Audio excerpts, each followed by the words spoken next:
El tsunami de Japón. ¿Cómo ocurrió?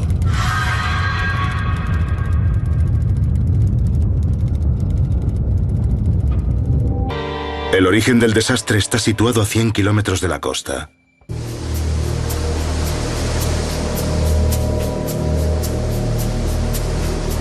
A 6 kilómetros por debajo del agua, la Tierra se deformó en una vasta colisión a cámara lenta.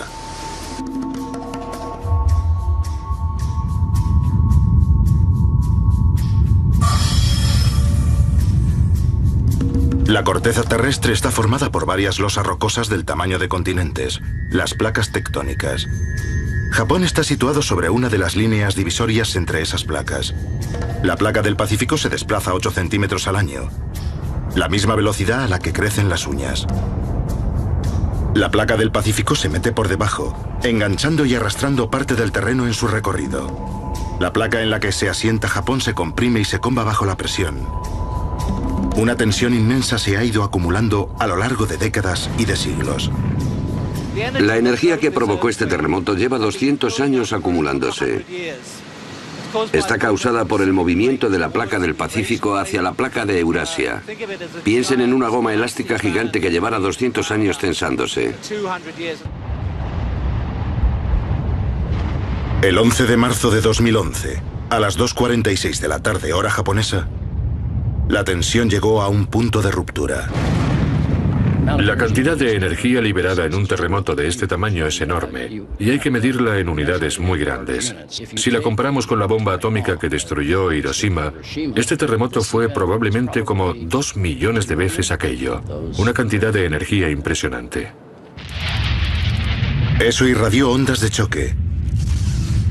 Las más veloces, conocidas como las ondas P, viajaron a 6 kilómetros por segundo. El sistema de detección de Japón las captó al instante. En cuestión de segundos, antes de que nadie se diera cuenta de lo que ocurría, se iluminaron las advertencias automáticas de todo el país. El tsunami fue desencadenado por la explosiva liberación de energía del terremoto a 100 kilómetros de la costa. ¿Qué lo causó? A lo largo de los siglos, la parte japonesa de la falla tectónica había sido comprimida y arrastrada hacia abajo por la placa del Pacífico, que se metía debajo de ella. La placa superior se comporta básicamente como un bloque de goma. Se comprime como un muelle de este modo y cuando sucede el terremoto el muelle salta. El empujón repentino hacia arriba de una masa de roca tan gigantesca elevó una masa de agua de 6 kilómetros de profundidad hacia la superficie del mar. Al colapsarse nuevamente hacia abajo, olas inmensas cruzaron el océano. No como las olas normales, sino más bien como las ondas de choque de una explosión. Solo tenían 1 metro de altitud, pero medían más de 100 kilómetros de delante a atrás y se desplazaban a una velocidad terrorífica.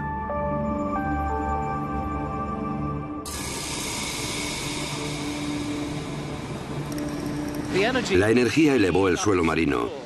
Eso desplazó una gran cantidad de agua que, como vemos, se abrió paso hacia la Tierra, se abrió paso por todo el Pacífico.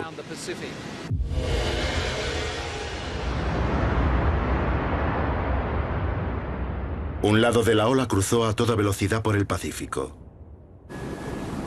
El otro lado corrió hacia la costa de Japón.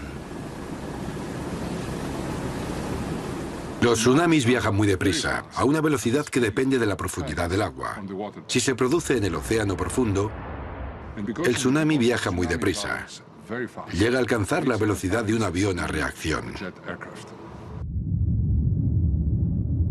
A más de 800 kilómetros por hora, la ola tardó solo unos minutos en llegar a la costa.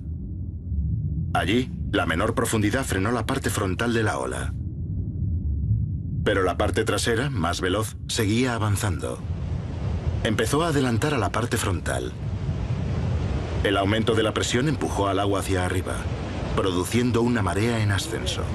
Millones de personas durmieron en oficinas y esperaron el amanecer. Entretanto, la ola del tsunami seguía extendiéndose por el océano a 800 kilómetros por hora. países a todo lo largo de la costa del Pacífico observaban la situación con nerviosismo. En Hawái, el centro de alerta de tsunamis estaba en alerta máxima. Enseguida comprendimos que este era, básicamente, el primer gran tsunami que cruzaba el océano en 40 años.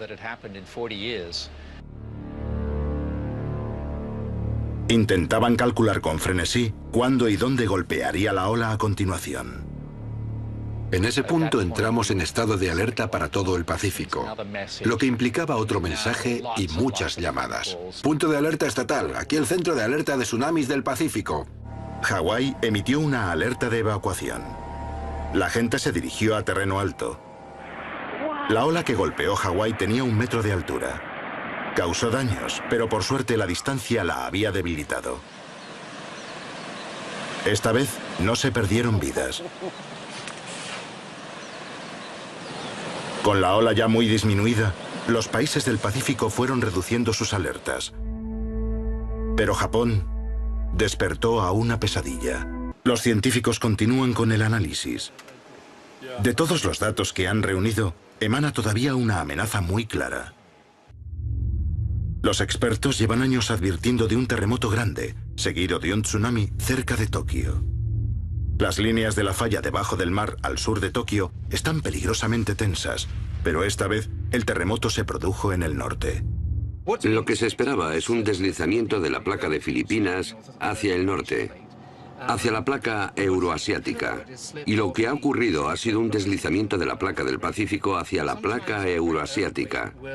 A veces un terremoto grande ocasiona un deslizamiento del siguiente parche de la placa. Todos los ojos están puestos en lo que ocurrirá, en cómo ha tensionado este terremoto la parte vecina del límite de la placa. Tenemos que entender que toda esta zona tiene un nivel muy alto de tensión y está preparada para ceder. Y ya se esperaba que cediera en cualquier momento, y este terremoto habrá acercado más ese momento. La cuestión es hasta qué punto lo ha acercado.